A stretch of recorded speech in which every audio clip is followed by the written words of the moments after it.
Fala, galera! E aí, como é que vocês estão, hein? Todo mundo bonzão por aí?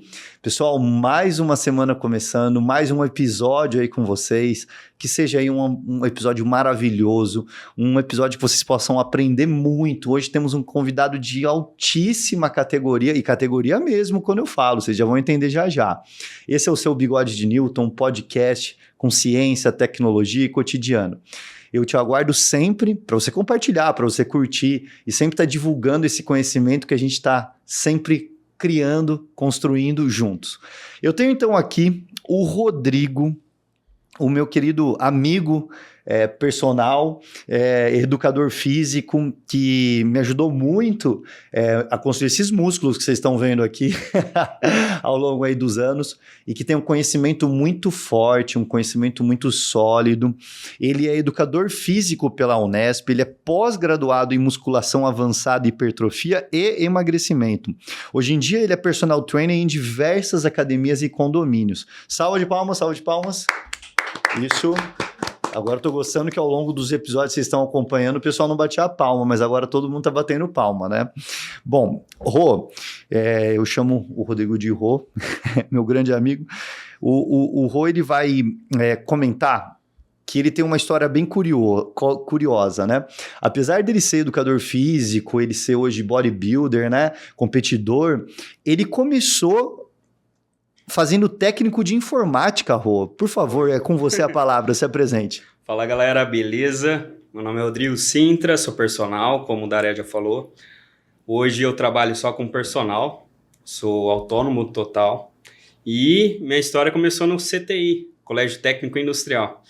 Fiz informática lá e, na época, eu meio que fiz para seguir o meu irmão, porque meu irmão já fazia e tal, e aí a gente prestei, passei, fiz, só que não foi um curso assim que eu gostei.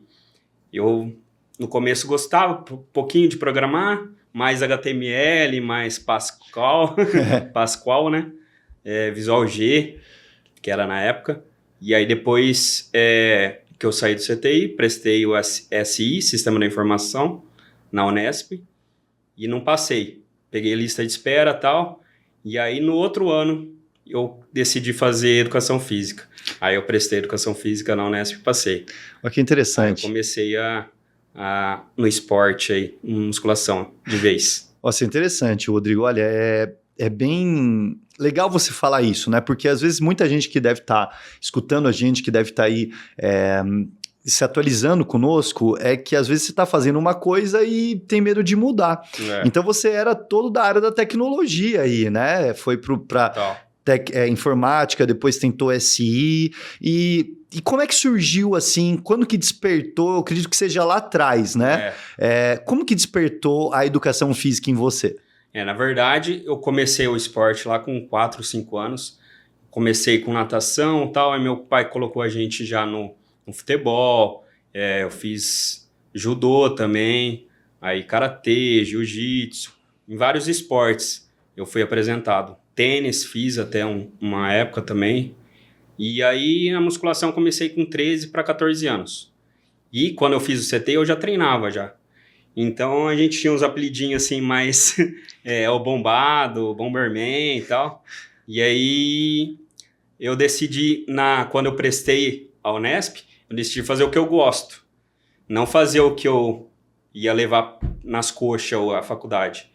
E aí eu entrei na Unesp, comecei a trabalhar com isso e vi que realmente eu gostava daquilo. E aí tô até hoje, né? Que legal, que legal. Mas ó, antes da gente falar sobre a Unesp, né, a gente tem muito mais assunto aí pra gente conversar. Você tem assim um esporte que você não mencionou ainda, que é a luta de braço. Luta de braço. Conta pra gente aí sobre a luta de braço, Rô. Então, na verdade, a luta de braço eu gosto desde criança. Não sei se você já assistiu aquele filme, Campeões. O Falcão? Do Falcão com o Sylvester Stallone? Esse mesmo. Aí eu assisti diversas vezes já. E aí eu gostei muito do esporte, né? E na época eu era até fã do Fabinho Manfrinato, que era de Bauru, já foi campeão mundial. E aí em 2013 ou 2014 ele começou a dar aula lá numa praça, na parada esportiva ali, quando ele era vereador. E aí eu comecei com ele, com pentacampeão mundial. Nossa. a fazer aula. Aí ia toda semana, certinho, certinho. Até uma época que eu comecei a competir e tal. Cheguei a competir o Paulista, peguei 4º lugar. E aí depois eu comecei a parar de treinar para dar foco na musculação. Entendi. Que foi o meu maior, foco mesmo prioridade é a musculação. Então, para não lesionar tudo, que esporte de alto rendimento não é saúde, né? Aí requer um treino muito mais avançado. Aí eu parei a luta de braço e foquei na musculação. Legal. E vamos então falar mais um pouco sobre a luta de braço, que como você mencionou, né, o Falcão é um filme muito inspirador, acho que até quem não gosta de luta de braço passa a gostar. Qual é o segredo da luta de braço, Rô? Muita gente acha que é só chegar, assim, eu vejo muito na sala de aula os alunos, professor, vamos tirar um braço de ferro e tal. Tem muito segredo.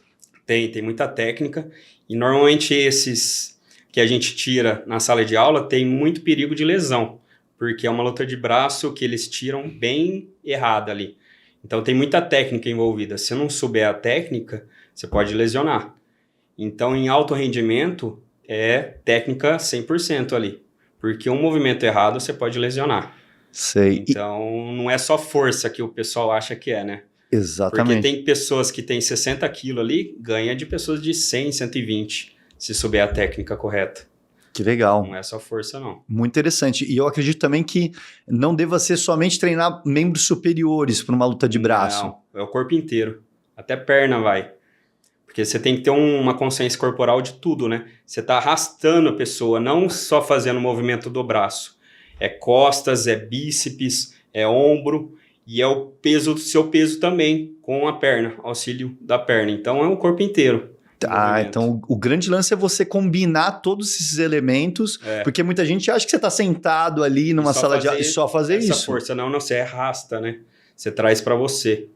É diferente a direção da força na luta E você já viu muita lesão, Rô, nisso daí? No esporte não tem, é pouquíssimas, porque todo mundo sabe a técnica. Mas essas... Tipo, é 1%, a menos de 1%. Agora, em escola, sala de aula, você acaba tendo, né? Porque o pessoal tira aonde numa posição propícia para lesão. Então, é muito, muito difícil. Se não tiver a técnica ali... Exatamente. É uma física pura, né? É um braço de alavanca e se você fizer errado, você pode ter uma fratura até exposta, né? Acredito. Exato. Eu já teve no treino uma vez uma lesão no treino. Caramba. Mas é porque posição errada. Exatamente. E aí a direção da força, é o que você falou, a direção da força tem vários tipos de jogos, né? Tem o cruzado que a gente fala, tem o jogo por cima. Então se a pessoa tá jogando por cima, não adianta você querer cruzar. Então tem essas direções de força. Então durante o jogo você vai ver qual que é o jogo da pessoa. Nossa. Tem muito isso também. Conta muito também agilidade.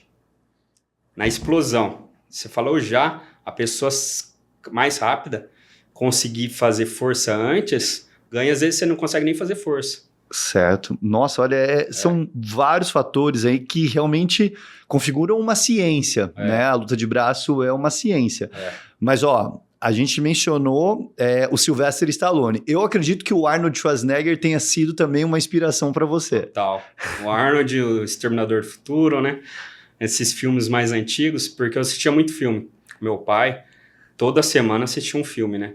E o Stallone e Arnold foi um dos principais, assim, vamos dizer, para mim começar a musculação. Principalmente o Arnold, né? Porque ele já competiu na década de 70, era um cara mais ferrado ali da época, né? Já ganhou 7 vezes o Mr. Olympia, que é o maior evento do mundo de fisiculturismo.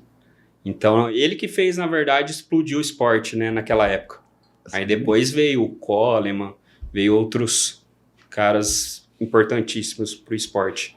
Mas ele foi um dos primeiros. Que legal. E eu até acredito que quem deva ter influenciado muito na sua cabeça tecnológica da época para a educação física tenha sido o Arnold. Então eu quero puxar esse gancho.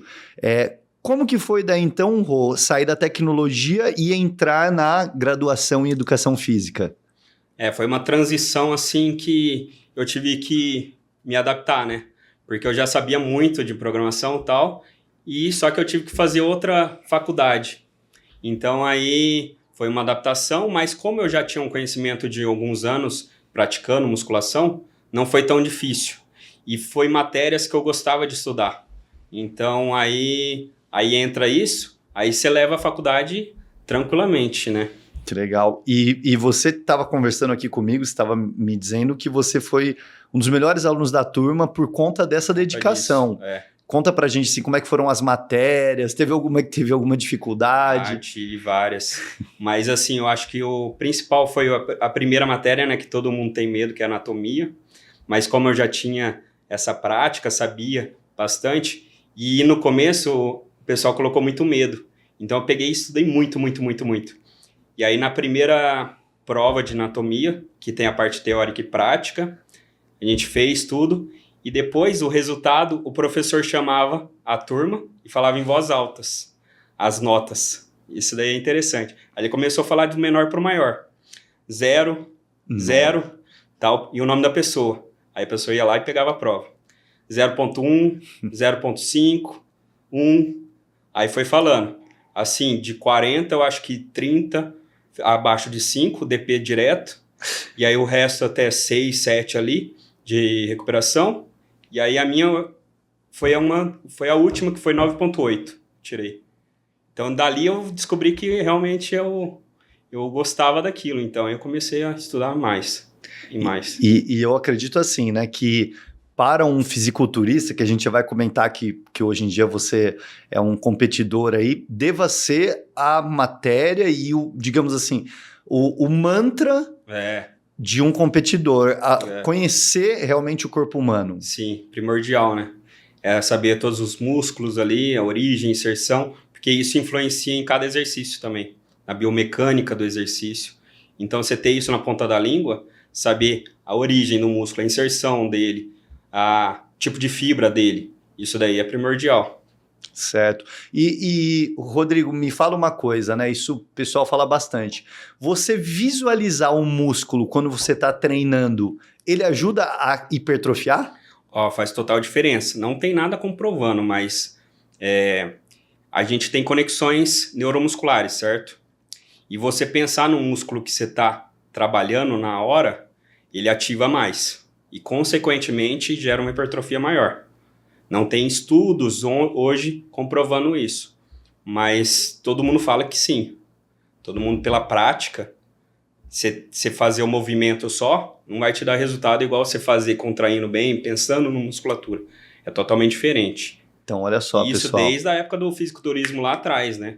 O pessoal falava disso. Muito legal, pessoal. Então, fica a dica aí do Rodrigo, que estudar anatomia e pensar no músculo que você está hipertrofiando é o grande...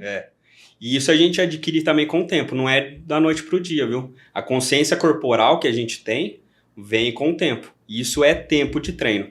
Não adianta você querer começar hoje, achar que você está acionando ele já da melhor maneira. Hoje, eu com quase 20 anos ainda, tem momentos que eu consigo acionar mais, tem uma técnica diferentinha, pequena, que dá uma diferença na contração do músculo, que eu aprendo. Então, é ao longo dos anos, né, que você consegue uma consciência corporal melhor. Legal. Cada vez mais. Mas isso é a consistência do treino. E, Rodrigo, numa graduação, né, numa faculdade cursando educação física, dá para já sair, eu quero uma opinião assim, até sincera sua, dá para já sair como se fosse um bodybuilder, um cara que treina bodybuilder? Você acha que a graduação dá todas as ferramentas para você sair trabalhando numa academia, sabendo todos os equipamentos, etc? Ou você acha que ainda falta isso? Isso totalmente. Falta muito. Isso aí falta 100%, eu acho. Porque na graduação a gente tem 6 meses de realmente da musculação. Porque a graduação ele apresenta para todos os esportes, né? Para natação, para atletismo, para dança. Então, ele não consegue englobar tudo que a musculação tem em 6 meses. É muita coisa. Então, é bem superficial a graduação. Você vai aprender realmente na prática. Então, eu comecei a aprender, depois comecei a estagiar no segundo ano da faculdade. Comecinho do segundo ano, 2014. E aí, eu aprendi em 6 meses, eu aprendi 1000 vezes mais do que na faculdade. Prática, né? E na prática. todo dia ali com aluno, com professor ensinando. Então, 1000 vezes mais do que... E igual nos Estados Unidos, lá é um curso que tem, né, para você se formar em... Então, você faz um curso específico, se eu não me engano, é de 6 meses a 1 ano, para musculação, e aí você pode dar aula. Aqui não, você tem que fazer uma faculdade de 5 anos, que 4 anos e meio você não usa quase, se você for para uma área, se for para natação, você vai usar 6 meses só da natação. Se for para dança, só os 6 meses que você teve de dança. E pouca coisa na faculdade que vai te auxiliar. E chegaram a tramitar, há uns tempos atrás, uma lei, né, que regulamentava, como você disse, né? Exato. Seria os Estados Unidos, você faria um curso menor somente para trabalhar em academia, seria isso? Isso. Mas eu não sei se foi para frente não, viu? Eu também lembrava disso daí. Mas vamos lá, vamos voltar lá para sua graduação. Então, lá na graduação, você falou que já foi um grande aluno, né? Fez essa transição. Agora conta pra gente. Lá que já começou esse pensamento bodybuilder? Foi. Desde que eu comecei a treinar, na verdade. Porque eu treinava e meu irmão treinava. Então a gente meio que competia entre nós dois, assim. E desde lá atrás a gente via as competições, né? De fisiculturismo, e a gente já fazia pose. Eu tenho vídeo meu antigo, 2009, 10, fazendo pose. Gordão lá, achando que tava forte. Fazendo as poses do palco. Isso na graduação? Não, antes da graduação. Quando eu comecei a treinar, com 14, 15 anos. E você mencionou, e quando começou a dieta, então? A dieta começou na faculdade. Quando eu entrei para a faculdade, foi a primeira vez que eu fiz dieta, de verdade. Que eu pesava tudo certinho, comprei a balança, tudo. Aí eu comecei realmente a fazer a dieta. Aí eu fiz 3 meses, que a gente chama de cutting, né? Que é para secar, para perder toda a gordura. E aí eu consegui chegar numa porcentagem de gordura baixa até, para 8% ali. E aí depois disso daí eu continuei a dieta. Aí eu fiz dieta de bulking, que é para ganhar massa muscular. Aí eu fazia cut de novo. Aí ia intercalando. Para sempre evoluindo um pouquinho, ganhando um pouquinho de massa muscular. E você acha, assim, que um aluno que está na graduação, um aluno que está no ensino médio, essa é a hora para ele começar a pensar em ser um bodybuilder, Rodrigo? Ou você acha que tem que ter uma maturidade muscular maior? Não, eu acho que ele deve começar mais cedo, sim, porque a maturidade ele vai construir com um dos anos. Então, com 12, 13 anos, ele já pode começar, se ele for o sonho dele isso. Legal. Até porque tem um mito, né? Um mito de crescer deixa baixinho. Não cresce, né? Isso daí é um mito total. Mito total. Levantar peso. Pelo contrário. Musculação, ela estimula os seus ossos ainda a crescerem mais. Então, é porque não tem impacto, né? O que gera o impedimento de crescimento é o impacto. Muito impacto. Porque o crescimento acontece nas epífises ósseas, que é nas partes extremas do osso. E elas não estão fechadas ainda. E aí o alto impacto causa esse fechamento. E a musculação é zero impacto. Pelo contrário, ela estimula o osso a produzir osteoblastos, que faz produzir mais massa óssea. Por quê? Porque o tendão é conectado no osso. Quando você faz a contração e extensão, está estimulando. Então, hoje é mais que comprovado que a musculação não tem nada a ver com isso. Mito total derrubado, gente. Ó, fica a dica aí pra vocês então, tá bom? E, Rô, então, fala pra mim.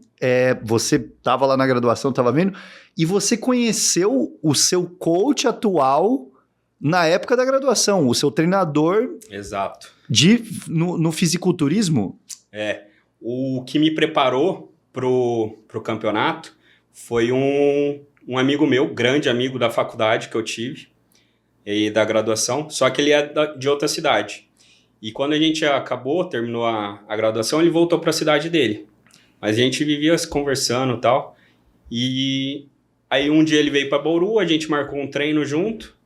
Aí treinando, ele plantou essa semente na minha cabeça. Você não compete e tal, você tem o shape só. É só alinhar ali na dieta. E você tá pronto pro palco. Aí no dia seguinte eu dei a resposta para ele, eu topo. Ele falou que me preparava, porque ele se formou, ele foi para a área mais de preparação de atleta. Então ele tem mais conhecimento que eu, total. E ele é um puta, cara, fera demais. E aí eu me preparar com ele foi um privilégio. Legal. Um amigo meu e ainda um cara que tipo, tem um conhecimento extremo disso. Legal. E é bom você ter falado isso porque a gente já puxa a próxima pergunta, né? Eu quero saber mais sobre essa ciência da preparação. Como que um fisiculturista ele sobe no palco? Então, Rô, por favor, fala pra gente como que é essa parte assim de alimentação, de hormônios, enfim, conta aí pra gente. Vixe, é bem complexo, né? Porque eu comecei uma dieta para secar no ano passado. E aí eu tava com 84 quilos, baixei até para 7,4. Foi quando eu comecei com o meu coach. E aí em fevereiro. Aí eu já tava com 74 quilos. Para competir, eu tinha que bater 70 quilos na minha categoria lá. Então a gente começou com uma dieta tranquila, vamos supor assim, com um déficit calórico baixo até. E aí entrou alguns hormônios que eu nunca tinha tomado, diferente. E aí a gente começou a apertar a dieta a todo mês. Passava um mês, apertava mais um pouquinho. Passava mais um mês, apertava mais um pouco. E aí no últimos um mês mais ou menos, ele ia ajustando praticamente semanal e depois diariamente. Porque o físico tá tão sensível que às vezes uma refeição muda seu físico. Então ele tem que estar acompanhando o tempo inteiro o seu coach, o seu treinador. Então foi... Como que é esse acompanhamento? Por foto. Por foto? Mandava foto das poses e mandava meu peso. Então sempre teve esse acompanhamento aí durante toda a preparação. Só que aí vai chegando perto, vai tendo mais controle, né? Certo. Mas assim, foi baixando a dieta, foi reduzindo, até minhas calorias foram até 1.600 calorias. Então para mim, que tem um gasto praticamente 3.100, já é um déficit muito grande de comida. É 1.500 calorias quase. E como é que é isso, assim, no dia a dia? Então, aí no dia a dia falta muita energia, até para raciocínio, essas coisas. Falta muita energia para você conseguir fazer as tarefas normais do dia a dia. Dirigir, andar... Total. E como eu tava com alto volume ainda de treino, chegava a fazer 2 horas de treino, 2 horas e meia, fazia mais meia hora de pose. Nossa. E mais umas 2 horas e meia de cardio. Então o volume de treino é muito grande, a comida é muito baixa, o hormônio é alto, então aí o estresse fica lá em cima, né? O sono não é tão bem, a gente não dorme tão bem assim. Eu ia dormir às vezes meia-noite e meia, acordava 5h30 e acordava umas 4, 5 vezes durante a noite para ir no banheiro e não conseguia dormir, que aí começa a ir juntar ansiedade, tudo, né? Mas foi uma fase bem complicada, assim, que você tem que ter muito controle psicológico. E quantos, assim, que... Você pode falar alguns valores, por exemplo, de comida, assim, de frango? Qual que era o maior que você comia? De água? Quanto você tomava de líquido? Chegou no máximo, assim? Ó, falar para você que o maior gasto é a alimentação. Gira em torno, assim, de 2.000, mais ou menos, de alimentação. 2.000 calorias, né? R$2.000. Você tá falando R$2.000 de gasto. De gasto. Mais hormônio ali, mil e pouco de hormônio. De manipulado, mais uns R$500. E aí, é isso durante a preparação, né? Aí mais o que você gasta para competir lá. Que é inscrição, tinta, aí tem foto, tudo, que eu gastei quase 3.000 no dia. Então é um gasto muito alto. E só vai quem realmente gosta, né? Que realmente ama o esporte ali. Aquela tinta também paga? Paga tudo. Paga a tinta. Caramba. Mas assim, aí durante você perguntou da água, né? A água a gente faz uma manipulação só no final. A gente controla ela toda a preparação, tipo 3,5 litros para o meu peso, mais ou menos, 3,5 litros, 4 litros. E aí na última semana, a gente faz uma hiperidratação, a gente chama, né? Vai aumentando a água. Eu subi até os 10 litros de água. 10 litros? 10 litros no dia. Então não parava de ir no banheiro. Teve uma noite que eu fui 9 vezes no banheiro, acordei 9 vezes. Até contei. Mas o volume de água ele é proporcional à altura, ao peso. Isso, então, por exemplo, eu, calculado. 1,85 m, eu teria que tomar mais de 10 litros? Mais de 10, tranquilamente. E eu, pro meu peso, 70 quilos, tomei isso. Caramba! Isso foi 3 dias antes da competição. Aí 2 dias eu reduzi para 3,5 litros. um dia para 1 litro. E aí no dia da competição sem água. Sem água. Sem água. Passa sem tomar nada. Para chegar no dia do palco ali, mais seco possível. Você tem que chegar no seu extremo ali, de pele, de 0 água entre pele e músculo. E aí por isso que a gente faz isso. E o controle do sódio também é importante nessa fase. Sei. Eu comecei a controlar o sódio desde um mês antes da competição. Então eu comprava aqueles saquinhos de sachê de sal, de 1 grama, sabe? E eu podia usar 6 no dia. 6 gramas no dia. E qual que é o objetivo, qual que é a ciência por trás do sal? Então, o sal, ele retém muita água. Então, se tiver com o sódio muito alto, ele vai reter muita água. E você não vai subir tão bem no dia do palco. Então, tem que ter esse controle. E essa manipulação é importante. Igual da água, você aumenta por quê? Para o seu corpo entender que ele tem que continuar eliminando água. Aí, quando você tira, ele demora um tempinho ainda. Então, ele continua eliminando. Então ele continua até eliminar totalmente a água que tem extracelular, que é onde fica entre a pele e o músculo. Aquela água que fica extracelular. Essa água não é boa. E com quantos por cento você chegou de gordura, então, com isso? Para falar a verdade, eu não... Depois de faltando um mês, eu já não faço a porcentagem de gordura. É mais foto, certo. Visual. Mas minha última tinha dado 3,8. 3,8. No dia a gente deve subir com uns 2... Nossa senhora. É o extremo, né? Não é saudável. Eu falo, você competir não é saudável. É só no dia do palco que você vai estar aquele físico. No dia seguinte você tá já diferente. E puxando assim, então, essa pergunta, né, que eu vou fazer. Como Rodrigo, para você depois olhar uma foto sua, que você é o campeão, né? Sim. Você ganhou o campeonato. Como é você olhar depois a foto sua lá em cima, com aquele físico, e depois quando já não tá mais com aquele físico? Isso mexe com o psicológico? Mexe um pouco, mas você tem que entender, né? Que são fases. Tem a fase que você perde gordura e a fase que você ganha gordura. Então hoje eu tô numa fase de bulk, eu tenho que entender que meu físico não vai estar bom. Mas é necessário eu fazer essa fase para ganhar massa muscular. Então você tem que pôr na cabeça, é um pouco difícil aceitar isso, mas você entendendo que é uma fase, é mais fácil passar pelo processo. E você acha que muita gente se perde nessa parte? Se perde confunde total. muito. E sem contar que no pós-campeonato, muito amigo meu teve muito rebote, porque você tá muito tempo restrito, né? Depois do campeonato você quer comer, né? E aí 2, 3 dias comendo muito, tomando água. Tive amigo que engordou 17 quilos em 3 dias. Ô, louco. 17 quilos. E eu consegui controlar esse peso. Eu engordei 6 quilos no dia seguinte, aí na segunda eu já voltei à dieta, aí já regularizou. Mas se não controlar, você volta rapidinho, o que você demorou meses para atingir. Interessante você falar isso. Rápido. Olha, pouca gente menciona. Pouca gente menciona essa parte, né? Então, eu queria até uma polêmica, né? Eu acredito que, como todos os esportes de alta performance, ele não é uma atividade recomendada. Sim. Né? A gente chegar nesse nível. Mas é como você disse, é um objetivo ali, é um dia, um Ironman da vida, né? A pessoa... Não é saúde. Não é saúde. Então eu queria que você desse assim, uma opinião sua sobre quem está nessa parte, principalmente de hormônio, que a gente tem visto muito nas academias. Você é um competidor e você tem plena consciência disso, você tem um acompanhamento pesado. Sim. Mas e esse pessoal que está abusando? Hoje em dia tem muito abuso, principalmente de adolescente, né? Que não tem necessidade alguma de usar, mas usa porque tá fácil hoje, né? Hoje tá fácil você comprar, tá fácil você aplicar, qualquer vídeo no YouTube ali você vê, até cara ensinando como que faz o uso. Então acho que tá muito facilitado isso.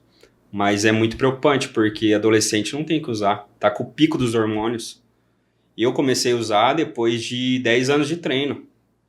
Mas na minha cabeça, eu sempre quis usar no começo, você quer ficar forte rápido, né? Mas eu tinha essa consciência. Então eu demorei eu tentei chegar no meu limite ali natural para começar a usar hormônio. Não foi uma decisão fácil, assim. Porque você quer ficar grande rápido, né? Mas é bem preocupante isso, adolescente usando com 14, 13 anos, usando hormônio, não tem necessidade alguma. E eu acredito que seja basicamente esse mal da sociedade moderna, essa ansiedade, né? Exato. E resultado para agora. Rô, você acredita assim que a parte então mais difícil de um fisiculturista para ele ser o campeão é o psicológico? Você poderia contar assim como é que os efeitos que dão isso?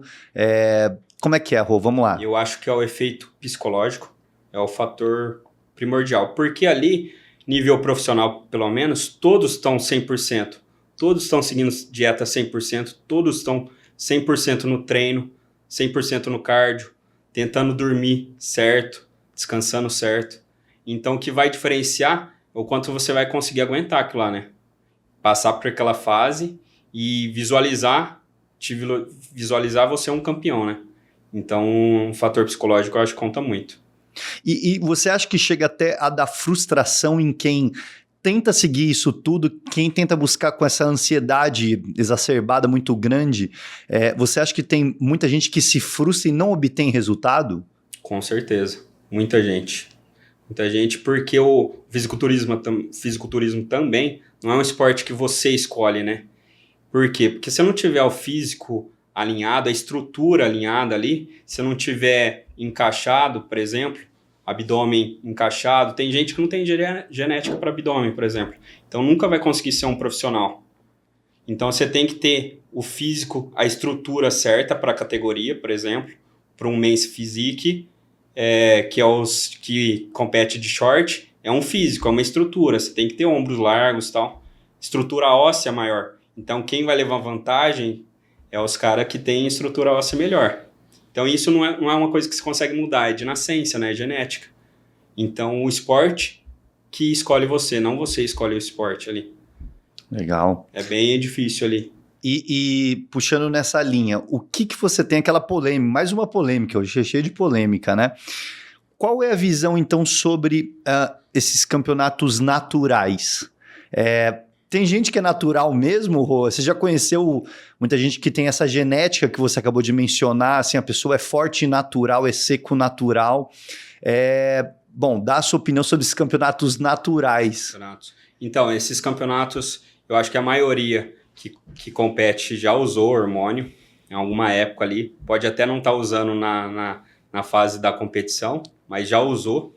E é muito difícil você pegar ali, principalmente campeonato regional ali, mais pequeno, você pegar realmente quem usou, quem não usou. É mais em nível mundial. Tem essa questão de regulamentação de doping, de pedir exame. Então, eu acho que é legal ter essas competições naturais que incentivam o esporte, o pessoal a treinar desde de novo, né? E não usar hormônio, mas, ao mesmo tempo, o cara que vai competir lá, às vezes já usou, por quê? Porque quer ganhar, não quer ficar em último, né? E vamos lá, agora eu quero uma coisa que é uma curiosidade aí, até em termos de ciência. Como que é feito, né, a pontuação? Como que eles avaliam, como um jurado avalia o físico de uma pessoa? É no olho, é por medida, é por cálculo, é por hipotenusa, Pitágoras? É interessante, Na verdade, o fisiculturismo tem várias vertentes ali, né? Ele não é só o volume, não é só a definição, tudo é um conjunto. Você tem que ter a simetria em relação aos membros, tem que ser simétrico, tem que ser um perfil bonito assim de ver, tem que ter proporção entre membros inferiores, superiores, tem que ter a definição muscular, que é quanto mais seco, melhor, e tem que ter o volume muscular. Então não é só ser grande. Se você não tem um físico simétrico, proporcional e seco, você não vai ganhar. Mas isso é no olho, é visual. Ou você também, quando vai num campeonato, você tem que entregar suas medidas? Não, é totalmente visual. Os jurados estão lá, como eles são muito treinados para isso, eles fazem e dão nota, né, em cada categoria. Legal, interessante você mencionar isso. Então é visual lá no dia, legal. Bom, e aí então a gente sai um pouco dessa parte do Rodrigo fisiculturista e a gente volta para o Rodrigo personal trainer, né? Eu quero saber o seguinte, você acha, Rodrigo, mais uma polêmica, gente, tanta polêmica hoje aqui, você acha que como personal trainer, você ser fisiculturista, você ter um corpo todo definido, todo trabalhado, todo hipertrofiado, isso atrai mais alunos para você? Eu acho que assim, um físico agradável, não aquele físico muito grande, vai atrair. Mas não ser um físico relaxado. Aquele físico, pessoa mais obesa, que não treina e tal. E eu acho que isso daí, para minha profissão, atrai sim, ter um físico bom.